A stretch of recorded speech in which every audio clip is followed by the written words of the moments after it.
Hello friends, welcome back to my YouTube channel. ಇವತ್ತಿನ ವಿಡಿಯೋದಲ್ಲಿ ನಾವು ಪವಿತ್ರ ಬಂಧನ ಸೀರಿಯಲಲ್ಲಿ ಏನೆಲ್ಲ ನಡೆಯುತ್ತೆ ಇವತ್ತಿನ ಎಪಿಸೋಡಲ್ಲಿ ಅನ್ನೋದ್ರ ಬಗ್ಗೆ ತಿಳ್ಕೊಳ್ತಾ ಇದ್ದೀವಿ. ಸೊ ಬನ್ನಿ ವಿಡಿಯೋನ ಶುರು ಮಾಡೋಣ.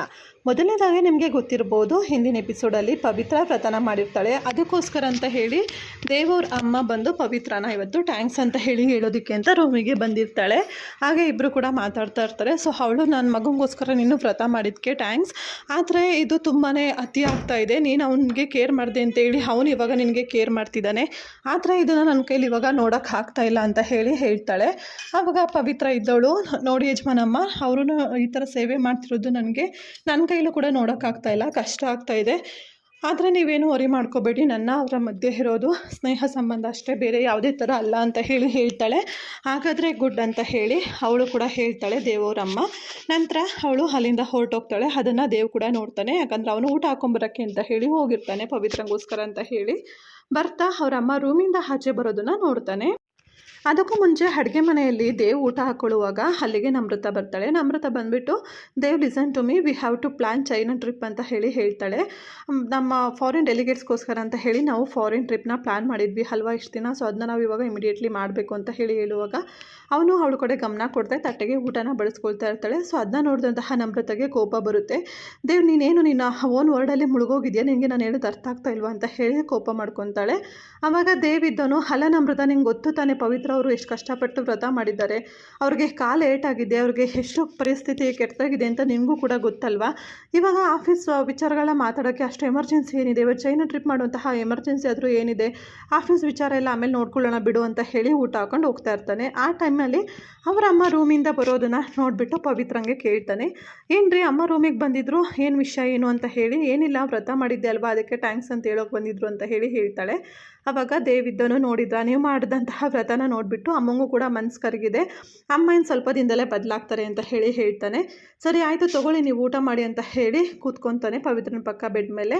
ನಂತರ ಅವಳು, ಸರಿ ನಾನು ಕೊಡಿ, ನಾನೇ ಊಟ ಮಾಡ್ತೀನಿ ಅಂತ ಹೇಳಿ ಹೇಳಿದಾಗ, ಹೇಗ್ರಿ ಊಟ ಮಾಡ್ತೀರಾ, ಕೈ ನೋಡಿ ಅಲ್ಲಿ ಹೇಗಾಗಿದೆ, ನೀವು ಊಟನಾದ್ರು ಮಾಡೋಕ್ಕಾಗತ್ತಾ ಅಂತ ಹೇಳಿ ಹೇಳಿದಾಗ, ಹೌದಾ ಸರಿ ಆಯಿತು, ಸ್ಪೂನ್ ಕೊಡಿ ನಾನೇ ತಿಂತೀನಿ ಅಂತ ಹೇಳಿ ಹೇಳ್ತಾಳೆ. ಹೌದಾ, ಸ್ಪೂನಲ್ಲಿ ತಿಂತೀರಾ, ಯಾಕೆ, ನಾನು ತಿನ್ಸಿದ್ರೆ ನಿಮ್ಮ ಗಂಟ್ಲಲ್ಲಿ ಅದು ಇಳಿಯಲ್ವಾ ಅಂತ ಹೇಳಿ ಕೇಳ್ತಾನೆ. ಹಾಗೇನಿಲ್ಲ, ಬಟ್ ನಿಮಗೆ ತಿನ್ನಿಸಿ ಇದುವರೆಗೂ ಅಭ್ಯಾಸ ಇಲ್ವಲ್ಲ ಯಾರಿಗೂ ಅಂತ ಹೇಳಿ ಹೇಳ್ತಾಳೆ ಪವಿತ್ರ. ಆವಾಗ ದೇವಿದ್ದನು, ಏನು ನನಗೆ ಅಭ್ಯಾಸ ಇಲ್ವಾ ಅಂತ ಅಂದಾಗ, ಓ ಹೌದಲ್ವಾ, ಸಾರಿ ನಾನೇ ಹೇಳಿದ್ದಲ್ವಾ ಒಂದ್ಸಲ ಅಂತ ಹೇಳಿ ಹೇಳ್ತಾನೆ. ಬಟ್ ಇಟ್ಸ್ ಓಕೆ ರೀ, ನಾನಿವತ್ತು ತಿನ್ನಿಸ್ತೀನಿ, ನಾನು ತಿನ್ಸೋದು ನೋಡಿ ನೀವೇ ಫಿದಾ ಆಗಬೇಕು ನೋಡಿ ಅಂತ ಹೇಳಿ ಚಪಾತಿನ ತಿನ್ನಿಸ್ತಾ ಇರ್ತಾಳೆ. ಅದನ್ನು ನೋಡಿ ಪವಿತ್ರ ಕೂಡ ಭಯ ಆಗುತ್ತೆ. ಏನ್ರಿ ನೀವು ಅಂತ ಹೇಳಿ ಕೇಳಿದಾಗ, ತಿನ್ನಿರಿ ಸುಮ್ಮನೆ ಅಂತ ಹೇಳಿ ಊಟ ತಿನ್ನಿಸ್ತಾ ಇರ್ತಾನೆ.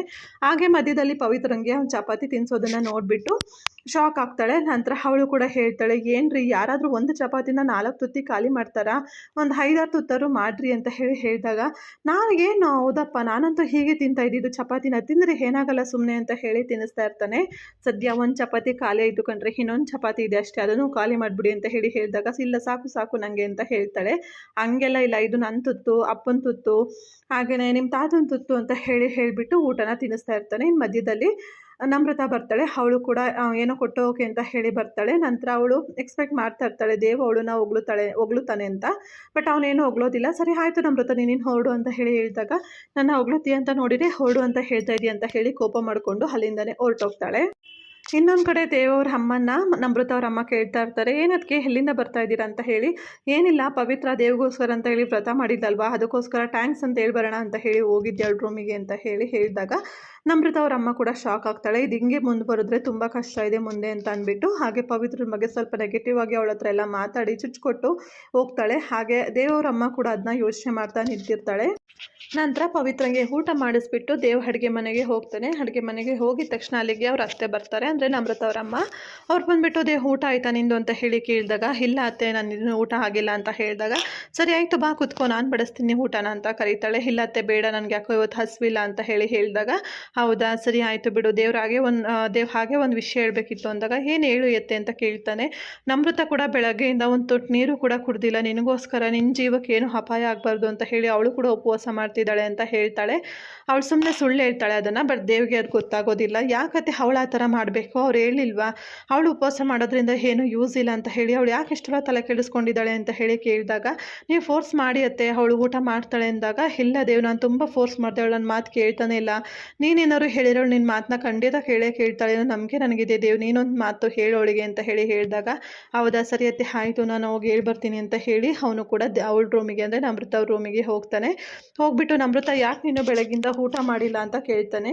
ಬಟ್ ಅವಳು ಏನೂ ಕೂಡ ರೆಸ್ಪಾಂಡ್ ಮಾಡೋದಿಲ್ಲ. ಹಾಗಾಗಿ ಅವನು ಮತ್ತೆ ಹೇಳ್ತಾನೆ, ನೋಡು ನಮೃತ ನೀನು ನನಗೋಸ್ಕರ ಉಪವಾಸ ಇದ್ದರೆ ಏನೂ ಉಪಯೋಗ ಇಲ್ಲ ಅಂತ ಶಾಸ್ತ್ರಿಗಳೇ ಹೇಳಲಿಲ್ವಾ, ಸೊ ನೀನು ಇದೆಲ್ಲ ಮಾಡೋದು ಬೇಡ, ಬಾ ಊಟ ಮಾಡು ಅಂತ ಹೇಳಿ ಕರೀತಾನೆ. ಬಟ್ ಅವಳು ನಂಗೆ ಊಟ ಬೇಡ ಅಂತ ಹೇಳ್ತಾಳೆ. ಸರಿ ಆಯಿತು ಇಲ್ಲಿ ಒಂದು ಲೋಟ ಹಾಲಾದ್ರು ಕುಡಿದು ಮಲ್ಕೋ ಅಂತ ಅಂದ್ಬಿಟ್ಟು ಅವಳು ಟೇಬಲ್ ಮೇಲೆ ಹಾಲನ್ನ ಇಟ್ಬಿಟ್ಟು ಹೊಡ್ತಾನೆ. ಬಟ್ ಅಲ್ಲಿಂದ ಅವನು ಹೋದ್ಮೇಲೆ ನಮೃತಂಗೆ ಇನ್ನೂ ಕೋಪ ಬರುತ್ತೆ. ದೇವ್ಗಿನ ತಲೆ ಕೆಟ್ಟಿದ್ಯಾ, ಇವನು ಯಾಕೆ ಈ ಥರ ಆಡ್ತಿದ್ದಾನೆ ಅಂತ ಹೇಳಿ ಅವಳು ಕೂಡ ಬೈಕೊತಾ ಇರ್ತಾಳೆ. ಹಾಗೆ ಇನ್ನೊಂದು ಕಡೆ ದೇವ್ ಐಸ್ ಕ್ಯೂಬ್ನ ತೊಗೊಂಡು ರೂಮಿಗೆ ಬರ್ತಾನೆ. ಅಷ್ಟರಲ್ಲಿ ಪವಿತ್ರ ಮಲಗಿರ್ತಾಳೆ. ಅವಳಿಗೆ ಕಾಲಿಗೆ ಏಟಾಗಿರುತ್ತೆ ಅಲ್ವಾ, ಅಲ್ಲಿಗೆ ಸ್ವಲ್ಪ ಐಸ್ ಕ್ಯೂಬ್ ಇಡ್ತಾ ಇರ್ತಾನೆ. ನಂತರ ಪವಿತ್ರಂಗೆ ಹೆಚ್ಚು ಆಗ್ಬಿಟ್ಟು ಅವಳು ದೇವ್ ಸರ್ ಯಾಕೆ ಇದೆಲ್ಲ ಮಾಡ್ತಾ ಇದ್ದೀರಾ ಬಿಡಿ ಅಂತ ಹೇಳ್ತಾಳೆ. ಇಲ್ಲ ಪವಿತ್ರ ಅವರೇ ನೀವು ಮಲ್ಕೊಳ್ಳಿ, ನಿಮಗೆ ಎಷ್ಟೊಂದು ಏಟಾಗಿದೆ ಅಲ್ವಾ, ನನಗೋಸ್ಕರ ನೀವು ಅಷ್ಟೆಲ್ಲ ಕಷ್ಟಪಟ್ಟಿದ್ದೀರಾ, ಸೊ ಇಷ್ಟು ಕಷ್ಟಪಟ್ಟಿರುವಂತಹ ಜೀವಕ್ಕೆ ನಾನು ಇಷ್ಟು ಮಾಡಲಿಲ್ಲ ಅಂದರೆ ಹೇಗೆ ಅಂತ ಹೇಳ್ತಾನೆ. ಆಲ್ರೆಡಿ ಆಯಿಂಟ್ಮೆಂಟ್ ಎಲ್ಲ ಹಚ್ಚಿದ್ದೀರಲ್ವಾ, ಮತ್ತೆ ಯಾಕೆ ಇದೆಲ್ಲ ಬಿಡಿ ಅಂತ ಹೇಳಿದಾಗ ಇಲ್ಲ ನಾನು ಇದನ್ನೆಲ್ಲ ಮಾಡಬೇಕು ನೀವು ಮಲ್ಕೊಳ್ಳಿ ಅಂತ ಹೇಳ್ಬಿಟ್ಟು ನಮೃತನ ಮಲಗಿಸ್ತಾನೆ. ಇದಾಗಿತ್ತು ಸ್ನೇಹಿತರೆ ಇವತ್ತಿನ ಎಪಿಸೋಡಲ್ಲಿ ನಡೆಯುವಂತಹ ಸ್ಟೋರಿ. ಸೊ ಐ ಹೋಪ್ ನಿಮ್ಮೆಲ್ಲರಿಗೂ ಇವತ್ತಿನ ಎಪಿಸೋಡಲ್ಲಿ ನಡೆಯುವಂತಹ ವಿಚಾರಗಳು ಇಷ್ಟ ಆಗ್ಬೋದು ಅಂತ ಅಂದ್ಕೊಂಡಿದ್ದೀನಿ. ನಿಮಗೂ ಕೂಡ ಪವಿತ್ರ ಬಂಧನ ಸೀರಿಯಲ್ ಇಷ್ಟ ಆಗಿದ್ದಲ್ಲಿ ಪ್ಲೀಸ್ ಲೈಕ್ ಮಾಡಿ, ಶೇರ್ ಮಾಡಿ, ಕಮೆಂಟ್ ಮಾಡಿ. ಹಾಗೆ ಇವತ್ತಿನ ಎಪಿಸೋಡ್ ಹೇಗಿತ್ತು ಅಂತ ಕಮೆಂಟ್ ಸೆಕ್ಷನಲ್ಲಿ ಶೇರ್ ಮಾಡಿ. ಹಾಗೆ ನಮ್ಮ ಯೂಟ್ಯೂಬ್ ಚಾನಲ್ ಸಬ್ಸ್ಕ್ರೈಬ್ ಮಾಡ್ಕೊಳ್ಳೋದನ್ನು ಮರಿಬೇಡಿ. Thank you so much for watching. Take care, bye.